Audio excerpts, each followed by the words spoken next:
இப்போ நம்ம என்ன பார்க்குறோன்னா வாணியம்பாடி ஸ்டைல் பிரியாணி எப்படி பண்ணுறோம் அப்படின்னு பார்க்குறோம். இதுதான் நம்ம chef mister Suresh. Hi Suresh. Hi. எப்படிங்க எப்படி பண்ணுவீங்க பிரியாணி கொஞ்சம் நம்ம வியூவர்ஸ்க்கும் சொல்கிறீங்களா? இது வந்துட்டு பட்டை, லவங்கம், அதுக்கப்புறமா கொஞ்சம் பெப்பர், பிரியாணி இலை, அப்புறம் அன்னாச்சி பூ, வெங்காயம் இதெல்லாம் போட்டு கோல்டன் கலர் அளவுக்கு வறுக்கணும். அதுக்கப்புறமா என்ன பண்ணிருக்கேன், மட்டனை வேக வச்சுட்டு தனியாக வச்சுருக்குறேன். மட்டனில் எப்படி வேக வச்சிங்க? இந்த மாதிரி வர இஞ்சி பூண்டு பேஸ்ட்டு, அப்புறம் கொஞ்சம் தக்காளி, கொஞ்சம் பூண்டு, உப்பு, மட்டன் போட்டு ஒரு 8 விசில் போட்டு ஆஃப் பண்ணி வச்சுருக்கேன். ஓகே. அதுக்கப்புறமா இங்கே வந்து பூண்டு தனியாக, இஞ்சி தனியாக அரைச்சி வச்சுருக்கேன். ஓகே. அதுக்கப்புறமா புதினா இலை இதெல்லாம் அரைச்சி வச்சுருக்குறோம் கொஞ்சம். அதுக்கப்புறம் 1 by 1 நம்ம பண்ணலாம். ஒரு 4 பச்சை மிளகா போட்டுக்கலாம்.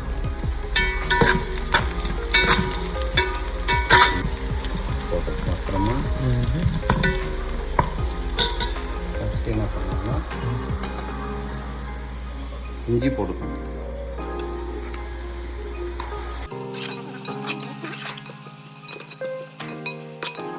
அதுக்கப்புறம் கொஞ்சம் உப்பு போட்டுக்கலாம்.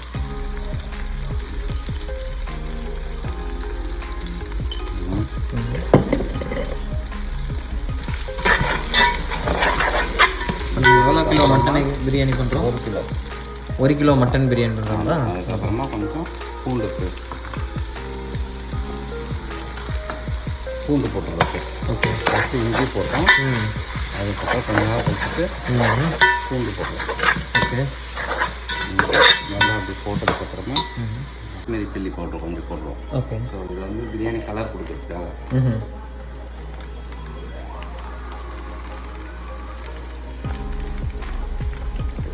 இப்போ வந்து பார்த்தீங்கன்னா ரெட் ஆயிரும் கலர். அது வந்து பிரியாணி ஃப்ளேவருக்காக அப்படி ஆட் பண்ணுறோம். ஓகே. ஓகேங்களா? பிரியாணி வந்துச்சுங்களா? இப்போ என்ன பண்ணோம், ஒரு ஐட்டமாக ஒன்று இறக்கணும். பார்த்து வந்து தக்காளி போடணும். என்ன பண்ணணும்? தக்காளி. ஓகே. தக்காளி ஸ்லைஸாக கட் பண்ணுது. எத்தனை தக்காளி போட்டிருக்கீங்க? எடுத்துருக்கீங்க? 3 தக்காளி போட்டுருக்காங்க. ஓகே. பெரிய தக்காளியா? பெரிய தக்காளி ஒரு 3 போட்டுருக்கேன். ஓகே. இதான் வாணியம்பாடி ஸ்பெஷலுங்களா? ஆமாம், போட்டுருக்கேன்.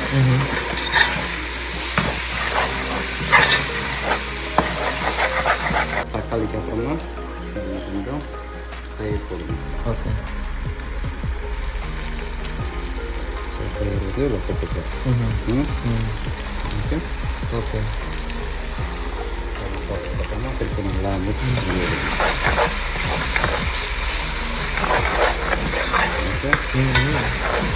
அதுக்கப்புறமா நம்ம வந்து இப்போ காஞ்ச மிளகாய் இது போடணும், சில்லி பவுடர் போடணும். சக்தி மசாலா தான் நான் யூஸ் பண்ணுவேன். ஓகே. சக்தி மிளகாய் தூள். அது எவ்வளோ இன்க்ரீடியன்ட்ஸ் அளவெல்லாம் வந்துட்டு நம்ம அப்புறம் டிஸ்கிரிப்ஷனில் போடலாம். ஓகே.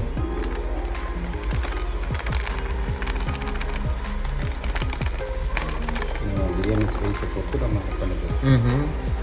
ஓகே. நல்ல மனமாக இருக்குங்க.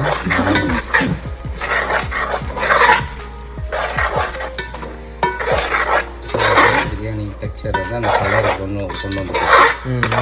அதெல்லாம் இப்போ நல்லா ஸ்மாஷ் ஆகணும். டொமேட்டோலாம் நல்லா ஸ்மாஷ் ஆகணும். ஓகே.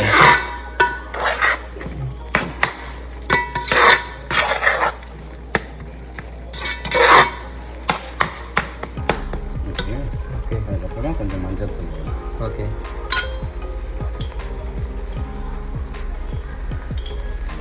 நம்ம ஆல்ரெடி நம்ம மட்டனில் வந்துட்டு மஞ்சள் தூள்லாம் போட்டு வேக வச்சதுனால இங்கே கம்மியாக போட்டுக்கலாம். ஓகே.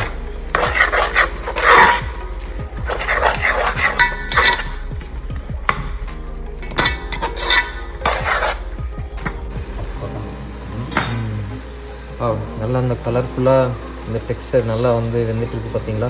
வந்ததுக்கப்புறமா கொஞ்சம் கொத்தமல்லி போட்டு. ஓகே. கொத்தமல்லி கொத்தமல்லி கொஞ்சம் போட்டுக்கலாம்.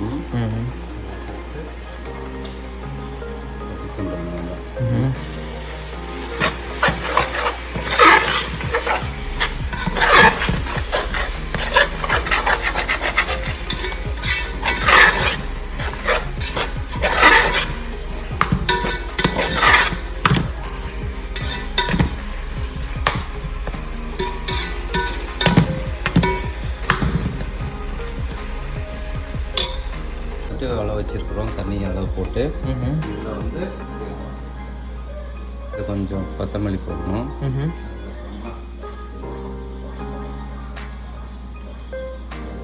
கொஞ்சம் புதினா போடணும்.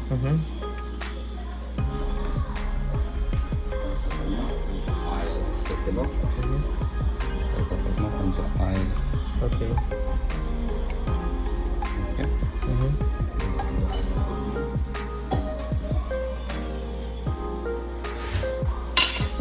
அதுக்கப்புறமா ஒரு சின்ன துண்டு வந்து பட்டை.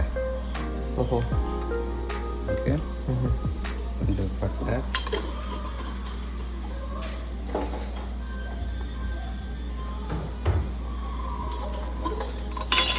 கொஞ்சம் கிராம்பு.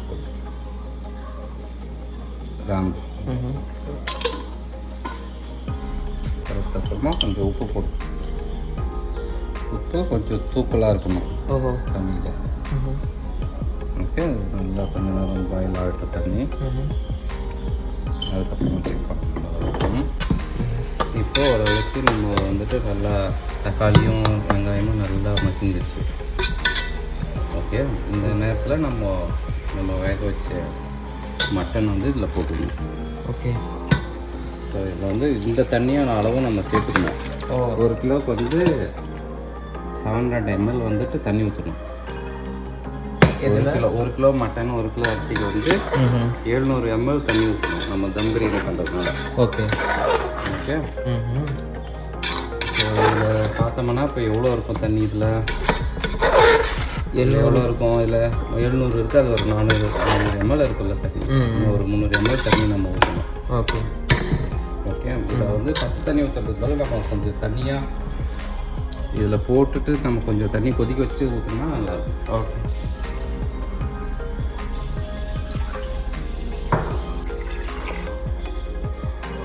இப்போ மறுபடியும் 300 ml தண்ணி ஊற்றிருக்கீங்க. ஆமாம், 300 ml போட்டு ஒரு 700 ml 1 கிலோ அரிசிக்கு நம்ம போட்டுருக்கோம். நல்லா போட்டுட்டு இந்த மசாலாவெல்லாம் நல்லா இந்த தண்ணியோட ஒட்டுற அளவுக்கு நம்ம போடணும். ஓகே. ஸோ இந்த மாதிரி நேரத்தில் நான் என்ன பண்ணுவேன், கொஞ்சோண்டு இஞ்சி போடுவேன். இஞ்சி வந்துட்டு பேஸ்ட் கொஞ்சோண்டு போடுவேன் நான். ஓ, இதுக்கப்புறம் கொஞ்சம் போடுவேன். ஸோ அந்த ஃப்ளேவர் வந்து சாப்பிடும்போது தெரியும். ஓகே.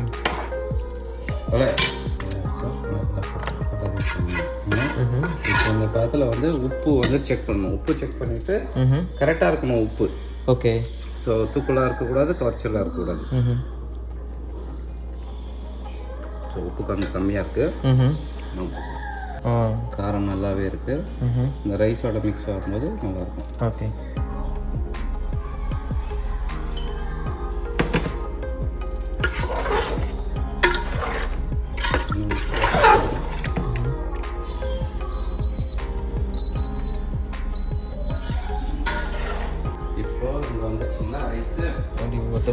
ஸோ 7 கப்பு அரிசி போட்டு வச்சுருக்கிறேன். 7 கப்புங்களா? 7 கப்பு அரிசி. இப்போ இதில் தண்ணியில் போட்டு தண்ணி அங்கே இருக்கிறதுனால வந்துட்டு ஒரு 60% வந்துச்சுன்னா போதும்.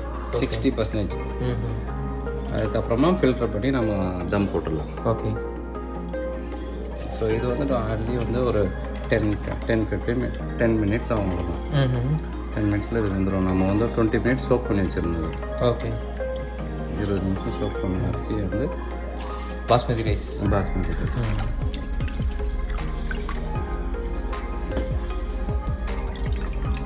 ஸோ இது போட்டதுக்கு அப்புறமா நம்ம உப்பு செக் பண்ணலாம். இதுலையா? இதில் வந்து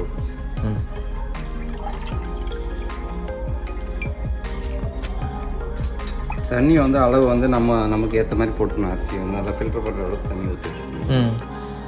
இது எலக்ட்ரிக் குக்கர் இல்லாதவங்க, நார்மல் குக்கர் இருக்கவங்க எப்படி பண்ணுறது? நார்மலாக வந்து இன்னொரு வெஜில் அடுப்பில் வச்சுட்டு தண்ணியை போட்டுட்டு தண்ணி காய வச்சுட்டு அதுக்கப்புறமா இந்த அரிசி போட்டு ஃபில்டர் பண்ணி எடுக்கணும்.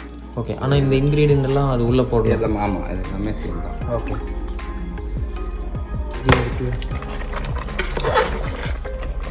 நல்லா கொதி வருது, நல்ல வாசனையாக இருக்குங்க. இந்த பிரியாணி வாசனை என்னால் ஃபீல் பண்ண முடியுதுங்க.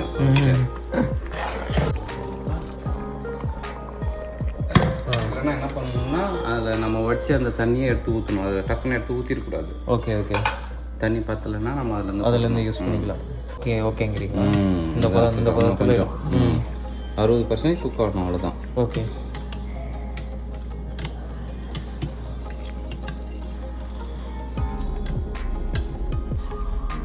இதை போடுறதுக்கு முன்னாடி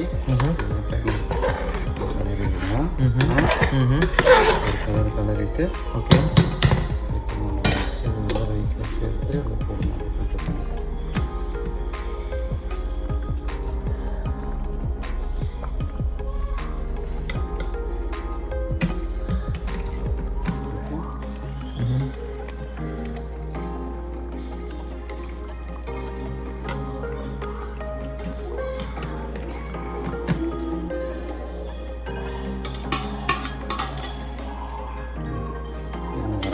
நல்லா கலரி விடணும். அப்படி கலரி விட்டுட்டு தண்ணியும் வாட்டரும் வந்து இப்போ தண்ணி வடிச்சு விடணும்ல, அந்த தண்ணி அளவு இதில் ஊற்றணும். ஓகே.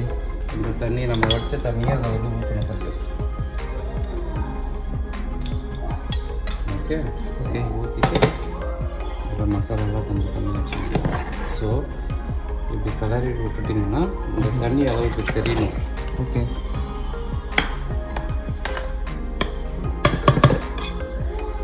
ஸோ இந்த தண்ணி தெரியுதுல, இந்த ஸோ ரெண்டுமே ஈக்குவலாக இருக்கணும். ஓகே. அப்புறம் தம் போடுறதுக்கு ஈஸியாக இருக்கும். ஓகே. இப்போ வந்து ஒரு ஈக்குவலாக வந்துடுச்சு இது. இப்போ வந்து ஈக்குவலாக வந்து என்னங்கன்னா இப்படி வரும் அது கலர்.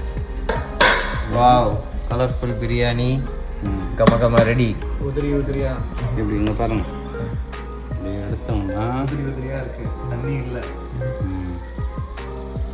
ஸோ இது ஆச்சு. இப்போ வந்து ரைஸ் வெந்திருக்காக நம்ம இப்போ செக் பண்ணுவோம். இது வந்துட்டு ஒரு 5 மினிட்ஸ்க்கு வந்துட்டு தண்ணி வாட்டர் லெவல் கரெக்டாக நம்ம வச்சுருந்தோம்ல, வச்சதுக்கப்புறம் ஒரு 5 மினிட்ஸ் ஹையில் வச்சுட்டு அதுக்கப்புறமா வந்து 20 மினிட்ஸ் வந்து ஸ்லோ சிம்மில் வச்சுட்டு 20 மினிட்ஸ். ஓகே. முடிச்சோடனே எடுத்துடலாம். எடுத்தோம்னா இப்போ பாருங்கள் கீழே அடி பிடிக்கல, ஒன்றும் பிடிக்கல. ஸோ இது பர்ஃபெக்டாக ஆகிடுச்சு. இப்போ வந்து இது எடுத்து ட்ரெயிலில் நம்ம ட்ரான்ஸ்ஃபர் பண்ணணும். Okay okay okay.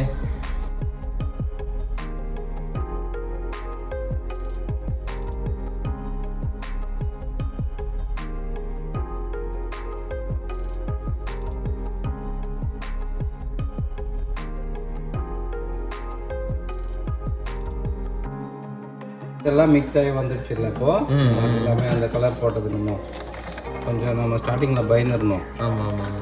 ஒரு மாவு ஆவி பறக்க பிரியாணி இருக்குது.